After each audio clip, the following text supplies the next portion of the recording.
का बाबांनी पैसे सांगितले जमा करायला, मग घरच्यांना कदाचित असा पण उद्देश होईल का बाबांनी पैसे कशासाठी मागितले किंवा आता बाबा पैसे काढायला लागले का, हा उद्देश नाही मिळत आपल्याला. जेव्हा 2009मध्ये बाबांनी ती संस्था रजिस्ट्रेशन केली आणि बऱ्याचशा गोष्टी संस्थेच्या माध्यमातून आपल्याला आणता येतात. एखाद दवाखाना जर आपण ग्रामीण भागामध्ये मागवली तर शाळासुद्धा येऊन जाते. एज्युकेशनच्या उद्देशाने बघितलं तर आपल्याला जागा उपलब्ध करून गव्हर्नमेंट देते, त्याच्यानंतर आपल्याला दवाखाने निर्माण करून देते. कारण आपल्या खेडोपाड्यातली पोरं आहेत ती बरीचशी शिक्षण क्षेत्रामधून पुढे गेलेले आहेत. आज नाशिकमधला एक दिलीप गावित म्हणून पोरगा आहे, त्याचा एक हात नाही मिळत. तो ऑलिम्पिकमध्ये त्याने 1 नंबर काढला, एक हात नसताना सुद्धा.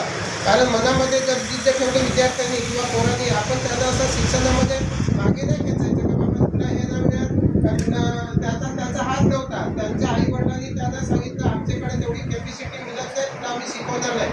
पण जो शिक्षक होता त्याला माहीत होता हा पोरामध्ये काहीतरी एक चांगला उद्देश आहे, हा काहीतरी पुढे जाऊन करू शकतो.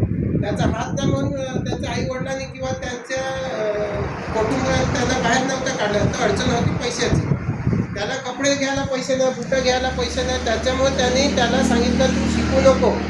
पण त्याच्या शिक्षकांनी त्याला सांगितलं याला मी दत्तक घेतो आणि दत्तक घेऊन याला मी पुढचं शिक्षण करणार.